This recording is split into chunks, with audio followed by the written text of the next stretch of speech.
ఏది మాట్లాడినా sensation news అవుతుంది. కొంచెం వాస్తవాలు కొన్ని ఇష్యూల్లో మాట్లాడినప్పుడు వస్తుంది. అయితే ప్రశ్నలు మీరు వేయకండి, నేనే చెప్తా. ఎందుకంటే ఈ 2-3 రోజుల నుండి నేను ఎప్పుడో అప్పుడు హైడ్రా మీద జరిగినటువంటి సంఘటన మీద ఒక స్టేట్మెంట్ ఇచ్చాను. ఏమి ఇచ్చాను? హైడ్రా వల్ల మనకు నష్టం జరుగుతుంది అని అప్పుడే చెప్పాను. నేను ప్రభుత్వ పెద్దలకు కూడా కొంతమందికి చెప్పాను. సో అది పక్కన పెట్టండి. అయితే 2 రోజులలో డిఫరెంట్ మీడియాలలో పేర్లు నేను చెప్పదలుచుకోలేదు. రకరకాలుగా కథనాలు వాళ్ళే ఊహించుకొని ఇలా ఉంది, ఇలా జరిగింది అని, ఇలా అవుతుందని, లేకుంటే మరి ప్రభుత్వానికి వ్యతిరేకంగాని నేను చాలా స్పష్టంగా చెప్పడం జరిగింది. కేటీఆర్ గారికి నేనేమన్నా క్లీన్ చీట్ సర్టిఫికేట్ ఏమి ఇవ్వలేదు. అక్కడ గతంలో రాజశేఖర రెడ్డి గారు లేనప్పుడు, అధికారంలో లేనప్పుడు, చంద్రబాబు నాయుడు గారు అధికారంలో ఉన్నప్పుడు హైదరాబాద్ సిటీకి ఫార్ములా-1 రేస్ రావాలి, వస్తే బాగుంటుంది అని చెప్పి అప్పుడు ఆ సందర్భంలో నన్ను అడగడం జరిగింది ఈ ఫార్ములా గురించి అని చెప్తే, ఈ ఫార్ములా కూడా మంచిదే హైదరాబాద్కు అని చెప్పాను. దానివల్ల కేటీఆర్ గారు ఏదో బ్రాండ్ ఇమేజ్ పెంచారు అని చెప్పి ఇక్కడ వచ్చినట్టుగా కొన్ని పేపర్ వాళ్ళ సొంత పేపర్ రాసుకునేది. దానికి నాకు అభ్యంతరం లేదు. అయితే హైదరాబాద్ బ్రాండ్ ఇమేజ్ ఎప్పుడు పెరిగింది? దేశంలో ఉన్నటువంటి గ్రేటర్ రాష్ట్రాలు, గ్రేటర్ హైదరాబాద్, గ్రేటర్ సిటీలు పెంచినప్పుడు హైదరాబాద్ సిటీకి కాంగ్రెస్ ప్రభుత్వం ఉన్నప్పుడే గ్రేటర్ హోదా వచ్చింది. అదేవిధంగా హైదరాబాద్ సిటీలో ఎన్నో మరి మెట్రో రైలు అప్పుడే, హైదరాబాద్ సిటీకి మెట్రో రైలు అప్పుడే తేవడం జరిగింది. హైదరాబాద్లో ఔటర్ రింగ్ రోడ్ వేసింది అప్పుడే, కాంగ్రెస్ హయాంలోనే ఔటర్ రింగ్ రోడ్ వేయడం జరిగింది. అదేవిధంగా మీరు చూసుకున్నట్టయితే Hyderabad brand image outer ring road ఎప్పుడైతే వేసామో అప్పుడే పెరిగింది. కాకపోతే మేమేం చెప్పాము, ఈ ఫార్ములా వల్ల కూడా బ్రాండ్ ఇమేజ్ ఇంకా పెరిగింది. అయితే మీరు మొన్న వచ్చినటువంటి సంస్థలు మీరు చూసినట్టయితే, గతంలో వచ్చినటువంటి కానీ ఏదైనా మీరు విప్రో తీసుకోండి, గూగుల్ తీసుకోండి, ఇన్ఫోసిస్ తీసుకోండి, ఏ సంస్థలు అయితే మల్టీనేషనల్ కంపెనీస్ వచ్చాయో అప్పుడు అన్ని కూడా హైదరాబాద్ ఒక సేఫెస్ట్ ప్లేస్ అని రావడం జరిగింది. ఇతర రాష్ట్రాల నుండి ఈ హైదరాబాద్ సిటీకి, హైదరాబాద్ సిటీలో కాస్ట్ ఆఫ్ లివింగ్ తక్కువ ఉంది అని నేను అన్ని కూడా అప్పుడు చెప్పినే మళ్ళీ రిపీట్ చేస్తా ఉన్నాను. కాస్ట్ ఆఫ్ లివింగ్ తక్కువ ఉంది, ఇది ఒక సేఫెస్ట్ సిటీ, అన్ని వెదర్ వైజ్గా, కల్చర్ వైజ్గా అన్ని రకాలుగా హైదరాబాద్ సిటీ ఒక మంచి సిటీ అనే ఒక భావనతోని, అదేవిధంగా హైదరాబాద్లో కాస్ట్ ఆఫ్ లివింగ్ తక్కువ ఉంటుందని ముంబైలో స్థిరపడిన వాళ్ళు కూడా హైదరాబాద్ సిటీకి వచ్చి స్థలాలు కొనుక్కొని వాళ్ళు ఇక్కడ సెటిల్ అయిపోయారు. అదేవిధంగా నేనేదో కేటీఆర్ గారికి క్లీన్ చీట్ ఇచ్చాను, లేకుంటే క్లీన్ సర్టిఫికేట్ ఇచ్చాను, నేను అడ్వకేట్గా దిదిగాను. వాళ్ళు అడిగిన సందర్భంలో కేటీఆర్ గారి మీద ఆరోపణలు వచ్చినాయి కదా అంటే, ఎప్పుడైతే క్విడ్ ప్రోకో ఉంది అని చెప్పి ప్రభుత్వం కానీ, అధికారులు కానీ, లేకుంటే డిపార్ట్మెంట్ భావించినప్పుడు దాని మీద ఒక విచారణ జరుగుతప్పుడు, ఆ విచారణ జరిగే సందర్భంలో నేను కామెంట్ చేయడం కరెక్ట్ కాదు. ఎందుకంటే అది సబ్జుడిస్ అవుతుంది కాబట్టి, కోర్టులో ఉంది, అదేవిధంగా మరి యాంటీ కరప్షన్ కేసులో ఉంది, అదేవిధంగా ఈడీ కోర్టులో ఉంది కాబట్టి వాళ్ళు త్వరలో తేలుస్తారు. తేల్చిన తర్వాత అది ఎవరు మరి ఇందులో నేరస్తుడు అనేది తేలుస్తారు, తప్పకుండా అది బయటకు వస్తుంది. ఎందుకంటే చాలా క్లియర్గా ఎన్నికలు జరుగుతున్నటువంటి సందర్భంలో డబ్బులు ట్రాన్స్ఫర్ అయినాయి అని చెప్పి అన్నప్పుడే అక్కడే క్విడ్ ప్రోకో జరిగింది అనేది ఒక అనుమానం ఉంది. కాబట్టి దానికి మనము అందరూ అర్థం చేసుకోవాల్సిన అవసరం ఉంది. రెండోది ఏంది, హైదరాబాద్ సిటీలో వాక్యూమ్ ఉందని చెప్పడం జరిగింది. ఎందుకు వాక్యూమ్ ఉంది అంటే, ముఖ్యమంత్రి గారు ఇన్ని అభివృద్ధి కార్యక్రమాలు చేశారు. ఎంత ఆర్థికంగా, ఇప్పుడే ఎవరో అడిగారు, ఇప్పుడే ఆర్థిక మరి పరిస్థితి బాగలేదు కదా, మీరు ఈ స్కీమ్స్ ఎలా ఇంప్లిమెంట్ చేస్తారని ఇప్పుడే మీడియాలో అడగడం జరిగింది. అయితే రాష్ట్రంలో ప్రభుత్వం యొక్క ఆర్థిక పరిస్థితి బాగలేదు. గత 10 సంవత్సరాల నుండి మరి ఎన్నో రకాలుగా ఇబ్బందులకు గురవుతున్నటువంటి 10 సంవత్సరాల తర్వాత అధికారంలోకి కాంగ్రెస్ వచ్చిన తర్వాత ప్రభుత్వం యొక్క గవర్నమెంట్ ఎక్స్చెక్కర్ ఓపెన్ చేసి చూస్తే అందులో ఖాళీ ఉన్నది మొత్తం అంతా కూడా. కాబట్టి స్కీమ్స్ ఎన్నో ఇచ్చాము. ఇచ్చిన దాంట్లో అంటే ఇంత గడ్డు పరిస్థితుల్లో కూడా ఇన్ని అభివృద్ధి అంటే ఇచ్చిన ప్రతి సంక్షేమ పథకాన్ని అమలు చేసుకుంటూ పోతూ ఉంటే, ప్రధానంగా మీరు చూసినట్టయితే మొట్టమొదటిగా రైతు రుణమాఫీ ఒకటి ఫస్ట్ ఫేజ్లో చేసినప్పుడు ఎన్నో సంబరాలు జరగాల్సిన అవసరం ఉండే, సంబరాలు జరగలేదు. ఎందుకు జరగలేదు అనేది మనం ఆలోచించుకోవాలి. అదేవిధంగా ఈరోజు హైదరాబాద్ సిటీలో ఇన్ని స్కీమ్స్ ఇచ్చారు, ఇన్ని రోడ్లు వస్తూ ఉన్నాయి. ముఖ్యమంత్రి గారు మరి 30,000 మంది ఉద్యోగాలకు ఒక సంతకంతో 30,000 మందికి ఎల్బీ స్టేడియంలో ఇస్తే ఉత్సవాలు జరగలేదు. మనం జరపాల్సిన అవసరం ఉండే. అంటే కార్యకర్తలు బాధ్యత తీసుకోవాలి. ఇవన్నీ ముఖ్యమంత్రి గారు తీసుకునేది కాదు, ముఖ్యమంత్రి గారు ఒక సంక్షేమ పథకం ప్రవేశపెట్టిన తర్వాత అది ఇంప్లిమెంట్ అయిపోతే పెద్ద ఎత్తున సంబరాలు జరిగి ముఖ్యమంత్రి గారికి మనం పాలాభిషేకాలు చేయాలి. రైతు భరోసా తర్వాత రైతుల రుణమాఫీలో ముఖ్యమంత్రి గారు ఇస్తే మొత్తం రాష్ట్రంలో ఉన్నటువంటి రైతులు అందరూ కూడా మనము మరి ఎంతో పెద్ద ఎత్తున మరి ముఖ్యమంత్రి గారికి పాలాభిషేకం చేయాల్సిన అవసరం ఉండే. మనం చేయలేము, చేయాలని నేను కోరుతా ఉన్నాను. ఎందుకంటే మనం ఇచ్చిన స్కీమ్స్ మనం ప్రజలకు తీసుకోకపోతే అక్కడ వాక్యూమ్ ఏర్పడుతుంది అనేది నా అభిప్రాయం. అదే అభిప్రాయం చెప్పాను. హైడ్రా విషయంలో అప్పుడు కూడా చెప్తున్నా, ఇప్పుడు కూడా చెప్తున్నా, హైడ్రా వల్ల మనకు నష్టం జరిగింది కాబట్టే ముఖ్యమంత్రి గారు కానీ లేకుంటే ప్రభుత్వ పెద్దలు ఆలోచించి దాన్ని మరి ఇప్పటికే కొంచెం స్లో చేయడం జరిగింది. అయితే స్లమ్లలో ఉన్నటువంటి వారికి ఇంకా అనుమానం ఉంది కాబట్టి అది నివృత్తి చేయటువంటి బాధ్యత మన పైన ఉందనే విషయాన్ని చెప్పాను. హైడ్రా విషయంలో సార్ ఎక్కడైనా ఇబ్బంది ఉన్న చోట ఎక్కడన్నా కానీ ఎక్కడ ఎఫ్టీఎల్ ఉన్న ప్రాంతం కానీ లేకుంటే చెరువులు అన్యాక్రాంతమైన చోట కానీ వాళ్ళు చేయమని చెప్తున్నారు.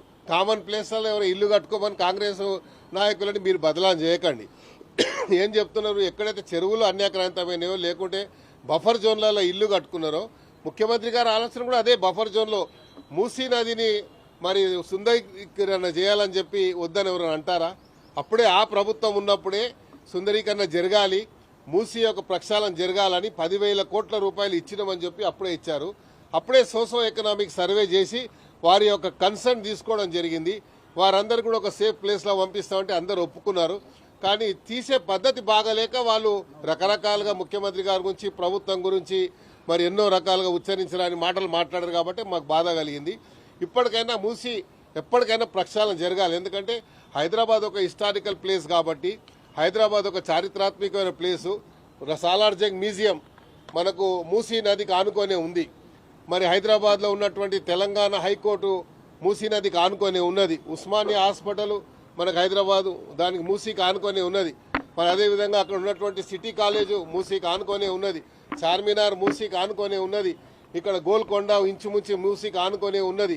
హైదరాబాద్కు మరి ఎప్పటి నుండో వచ్చినటువంటి 2 ఏదైతే డ్రింకింగ్ వాటర్ సోర్సెస్ ఉన్న ఉస్మాన్ సాగర్, హిమాయత్ సాగర్, మూసీ మరి పక్క నుంచే ఉన్నాయి కాబట్టి మూసీ ప్రక్షాళన జరిగితే అందుకని ముఖ్యమంత్రి గారు ఆలోచించి సౌత్ కొరియాకు ఒక టీం పంపించి సౌత్ కొరియా నగర నడిబొడ్డు నుండి మురికి కాలువ పోతుంది. ఆ మురికి కాలువని మరి సుందరీకరణ ఎలా జరిగింది, దానివల్ల పెద్ద ఎత్తున దేశవ్యాప్తంగా ప్రపంచవ్యాప్తంగా టూరిస్టులు పోతున్నారు ఆలోచించి ఇక్కడ నుంచి ఒక మరి ప్రత్యేకమైనటువంటి బృందాన్ని పంపించి ముఖ్యమంత్రి గారు దాని మీద ఒక యాక్షన్ ప్లాన్ తయారు చేశారు. కాబట్టి అదే చెప్పాను, మూసీ ఎప్పటికైనా ప్రక్షాళన జరగాలి. జరిగితే తప్ప హైదరాబాద్కు మంచి పేరు రాదు. హైదరాబాద్ నగర నడిబొడ్డున ఉన్నటువంటి ఆ మూసీని ప్రక్షాళన చేయాలనేది అందరి కోరిక. మేము ఫార్ములాకి సంబంధించి కేటీఆర్ మాట్లాడినటువంటి కామెంట్స్ హైదరాబాద్ బ్రాండ్ ఇమేజ్ పెంచడానికి నేను చేశానంటున్నారు. సేమ్ ఆయన లాగానే మీరు కూడా హైదరాబాద్ బ్రాండ్ ఇమేజ్ కేటీఆర్ వచ్చినాకనో బీఆర్ఎస్ పార్టీ వచ్చినాక రాలేదు. అది కూడా చెప్తాను. హైదరాబాద్లో మీరు చూసినట్టయితే outer ring road Rajasekhara Reddy గారు ఉన్నప్పుడు ఔటర్ రింగ్ రోడ్ వేసాము. అదేవిధంగా ఎన్నో మల్టీనేషనల్ కంపెనీస్ వచ్చాయి. అదేవిధంగా చంద్రబాబు నాయుడు గారు ఉన్నప్పుడు మరి ఫార్ములా 1 రేస్ రావాలని చెప్పి అప్పుడే మరి సిటీ కాలేజ్ దగ్గర మరి అప్పట్లో దాన్ని ల్యాండ్ ఐడెంటిఫై చేయడం జరిగింది. అప్పటి నుంచి హైదరాబాద్కు ఒక బ్రాండ్ ఉంది. కానీ ఇది అడిషనల్గా యాడ్ అవుతుందని చెప్పాను. ఈ ఫార్ములా వస్తే అడిషనల్గా యాడ్ అవుతుందని చెప్పాను తప్ప దాన్ని వక్రీకరించి అంటే తప్పు ఏం లేదు. ఈ ఫార్ములా వచ్చిన వాళ్ళు తప్పు ఎవరు ముఖ్యమంత్రి గారు కూడా అంటలేరు. అన్న జరిగిన కుట్ప్రోకో గురించి అలా జరిగిన అవినీతి గురించి మాట్లాడుతున్నారు. ఆ అవినీతి గురించి అడుగుతుంటే అది పక్కన పెట్టి బ్రాండ్ అని చెప్పి సొంత డప్పు కొట్టుకోవడం కరెక్ట్ కాదు. మేమేమంటున్నాం, అలా అవినీతి జరిగింది అని ప్రభుత్వం చెప్తుంది, అధికారులు చెప్తున్నారు. డబ్బులు ట్రాన్స్ఫర్ అయినట్టుగా చాలా ట్రాన్స్పరెంట్గా ఉన్నాయి. అది ఎలక్షన్ కోడ్ ఉల్లంఘించి చేసిన అనేది మా అందరి యొక్క ఆరోపణ.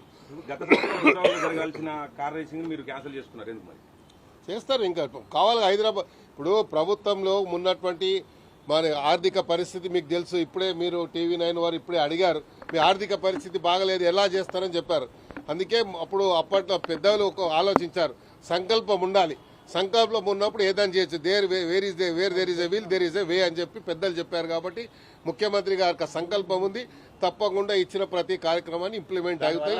అప్పటి వరకు పేషెన్స్ అనేది అవసరం. నారాయణ గారు ఒక విషయం చెప్పండి, ఈ రోజు మూసీ ప్రక్షాళన విషయంలో, సుందరీకరణ విషయంలో అక్కడ ఉన్న నిర్మాణాలు తొలగిస్తే మాత్రం ఖచ్చితంగా అడ్డుకుంటాం. బఫర్ జోన్ సార్, ఇప్పుడు బీజేపీ వాళ్ళు ఏమైనా కంటి తొడుపు చర్య కింద ఒక్కరోజు పండుకున్నారు. పండుకోవడానికి ఏం చేశారు? పోకముందే ఆ రూమ్లలో ఏసీలు పెట్టించుకొని, ఆ బెడ్లు వేసుకొని, కొత్త బెడ్లు వేసుకొని, ఆ ప్రజలు ఎట్లా పండుకుంటారు అట్లా పండుకుంటే అప్పుడు వీళ్ళు నిజంగా చిత్తశుద్ధి ఉంది అని మేము అనుకునే వాళ్ళం. కంటి తోడిపోయి ఒక ముసలి కన్నీళ్ళు కాల్చి అక్కడ పోయి ఈటీల రాజేందర్ రోజు వేపపుల్లతోనే ముఖం తోడుకుంటుడా? మీరు చెప్పండి. అలా వేసుకొని తువాలు వేసుకొని వేపపుల్ల వేసుకొని ముఖం కడుకుంటూ వస్తున్నాడు ఈటీల రాజేందర్. మరి అదేవిధంగా ఈయన కూర్చొని కొత్త స్టీల్ ప్లేట్లు తెచ్చుకొని, వాళ్ళు ఏ ప్లేట్లు తింటారో ఆ ప్లేట్లు తినాలి. మరి కిషన్ రెడ్డి గారు పోయి కొత్త స్టీల్ ప్లేట్లు తెప్పించుకొని బయటికి ఇడ్లీలు, వాళ్ళు వండిన ఇడ్లీలు తినేది ఉండే, లేకుంటే వాళ్ళు తినేది జొన్న రొట్టె తినేది ఉండే, వాళ్ళ రొట్టె తినేది కారం రొట్టె తినేది ఉండే.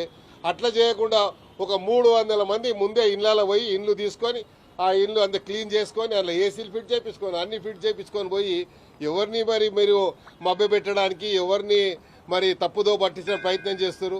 కాబట్టి మీరు మీ రాజకీయ పబ్బం గురించి మీరు చేసే ప్రతి డ్రామా అందరు చూస్తున్నారు. మూసీ ప్రక్షాళన జరగాలనేది సంకల్పం ఉంది అందరికీ. ఎందుకంటే హైదరాబాద్ యొక్క బ్రాండ్ ఇంకా పెరుగుతుంది, హైదరాబాద్ కు ఉన్నటువంటి ఇది ఇమేజ్ ఇంకా పెరిగేటువంటి అవకాశం దాదాపు. ఉప ఎన్నికలు ఎక్కడున్నాయి? అంటే వస్తే పరిస్థితి ఎక్కడ వస్తాయి? ఎప్పుడు వస్తాయి? వచ్చినప్పుడు ఫైట్. నేను ఫైటర్ని, ఎమ్మెల్యే రాజీనామా చేసే ఫైట్ చేసిన నేను మళ్ళీ ఉప ఎన్నికలు భయపడతాను. చెప్పండి, మీరు ప్రభుత్వానికి ఇంత సపోర్టెడ్ గా చెప్తున్నారు, మీరు మొత్తం కూడా ప్రతిపక్షాలని ఎద్దేవా చేస్తున్నారు, విమర్శిస్తున్నారు. ప్రభుత్వం తెలియకుండా మీ పైన కేసులు ఎట్లా పెట్టారు, మీ పైన ఎఫ్ఐఆర్ ఎట్లా పైన, పోలీసులు మీ మీద ఎంక్వైరీ చేసినారు, ఎన్ని కేసులు? ఈ మాటకు నేను జవాబు చెప్పాల్సిన అవసరం ఉంది. ఎన్నికల ప్రక్రియ జరిగేటప్పుడు ఎప్పుడే కానీ కొన్ని కేసులు మేమంటే కొన్ని తీసుకొని మేము ఏం చేస్తామంటే పర్మిషన్ ఒక కార్నర్ మీటింగ్ అంటాము, లేకపోతే ఇంకో మీటింగ్ అంటాము, ఒక టెంట్ వేస్తాము. టెంట్లో మనం చైర్లు ఇన్నని రాయం. వాళ్ళు ఏం చేస్తారు, 100 చైర్లను అలా ఇస్తారు, ఒక ప్రొఫార్మా ఉంటుంది, ఆ ప్రొఫార్మాలో ఇస్తారు. 100 బదులు 500 చైర్లు అయినాయి, 500 చైర్లు అయినా కేసు ఎక్కడ చూడలేము మేము. అయితే ఎప్పుడో అంటే గత ఎన్నికల్లో జరిగినటువంటి ఒక కేసు ఏంటంటే, ఎప్పుడు పేద ప్రజలకు ప్రభుత్వం ద్వారా కుట్టు మిషన్లు ప్రతి సంవత్సరం ఇచ్చేటువంటి కార్యక్రమం. ఆ కుట్టు మిషన్లు మొన్న ఎలక్షన్ ఇప్పుడు జరిగేటప్పుడు మరి 2023లో జరిగేటప్పుడు కుట్టు మిషన్లు ఇచ్చారు. అయితే కుట్టు మిషన్ అప్పుడు ఇచ్చారని చెప్పేసి అప్పుడు ఉన్న కేసుని తీసేసి ఆ కుట్టు మిషన్ పంచిన వాడిని వదిలేసి నా మీద కేసు పెట్టారు, కుట్టు మిషన్లు పంచుతున్నారని చెప్పి. కుట్టు మిషన్ అయితే ఆ డీసీపీ గారు అయితే నేను పర్మిషన్, ఫర్ ఎగ్జాంపుల్ ఒక పిల్లోడు విద్యార్థి, నా అభిమాని పిల్లోడు, ఆ పిల్లోడు డిగ్రీ చదువుతున్నాడు. పాపం ఏం చేసినట్టే డైలీ నా ప్రోగ్రామ్స్ గురించి డైలీ అప్లికేషన్ పెట్టేవాడు. ఈ దానం నాగేందర్ గారి పర్యటన ఇక్కడ ఉంది అని చెప్పి. ఆ పర్యటనలో భాగంగా ఇప్పుడు ఇంతమంది మీడియా ఉన్నారు. ఇలా మీడియా ఎవరో తెలియదు, మీడియా కాదు ఎవరో తెలియదు, నాకు తెలియదు. అందులో ఒక రౌడీ షీటర్ ఉన్నాడంట ర్యాలీలో. ఆ రౌడీ షీటర్ ఉన్నాడని చెప్పి ఆ పిల్లోని నానా ఇబ్బందులు పెట్టి ఆ పిల్లోడు తల్లిదండ్రి సూసైడ్ చేసుకున్న వారి పరిస్థితికి వచ్చారు. జూబ్లీహిల్స్ పోలీస్ స్టేషన్లో కేసు పెట్టి ఇదే డీసీపీ గారు పెట్టించి బై ఫోర్స్ వాడిని జైలుకు పంపించే ప్రయత్నం చేస్తే నేను యాంటిసిపేటరీ బెయిల్ తీసుకున్నాను హైకోర్టుకు పోయి ఆ పిల్లోడి పేరు మీద. ఇంత అన్యాయం చేస్తారా చెప్పండి? కాబట్టి ఎవడో రౌడీ షీటర్ ఉంటే ర్యాలీలో ఉంటే ఆయనకేం సంబంధం? ప్రభుత్వంలో కాదు, అంటే కొంతమంది అధికారులకు స్వేచ్ఛ ఇస్తే ఇలా చేస్తారు అని నా భావన చెప్పాను. ఈ మాత్రం నేను పేర్లు చెప్తలేను, ముఖ్యమంత్రి గారికి ఈ మాట చెప్పాను. ఎందుకంటే నేను ఎంపీగా పోటీ చేసినప్పుడు ఎన్నో ఇప్పుడు రాజకీయంలో జరుగుతూ ఉంటాయి, పెట్టొద్దని అంటలేను. అప్పుడు గతంలో చంద్రబాబు నాయుడు గారు తెలుగుదేశంలో ఉన్నప్పుడు నేను 3 పర్యాలు ఎమ్మెల్యే ఉంటే 170 కేసులు ఉండే నా మీద. అన్ని ఏవి ప్రజా వ్యతిరేక విధానాలకు పాల్పడిన పోరాడిన కేసుల మీదే ఉన్నాం మేము. కానీ ఏదో మా మీద రౌడీ షీటో ఇంకో కేసు లేదు ఇప్పటివరకు నా జీవితంలో. కాకపోతే మొన్న కూడా రాజకీయంగా ఎన్నికలలో అన్ని 12 కేసులు పెట్టాల్సిన అవసరం ఎందుకు వచ్చిందో నాకు తెలియలేదు. అది డీసీపీ గారు పర్సనల్ గా ఆయన పర్యవేక్షణలో జరిగింది అంటే మాకు బాధ కలిగింది. హిట్ టీవీ యాప్, ఇందులో short news, live news, entertainment shows, movies, digital magazines తో పాటు మీ జిల్లా వార్తలను కూడా ఫ్రీగా చూడొచ్చు. అంతేకాదు కేజీ నుంచి పీజీ వరకు విద్యార్థులకు స్కాలర్షిప్ కూడా అందిస్తున్నాం. ప్రతి వారం 10 మందికి లక్కీ డ్రా ద్వారా ఒక్కొక్కరికి 10,000 రూపాయలు అందిస్తున్నాం.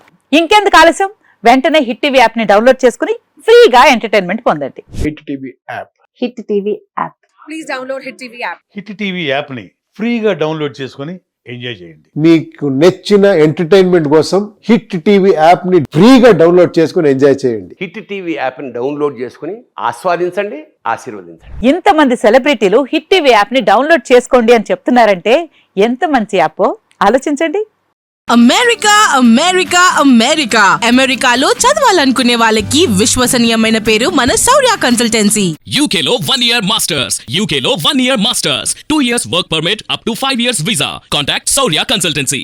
Contact 89851 89851.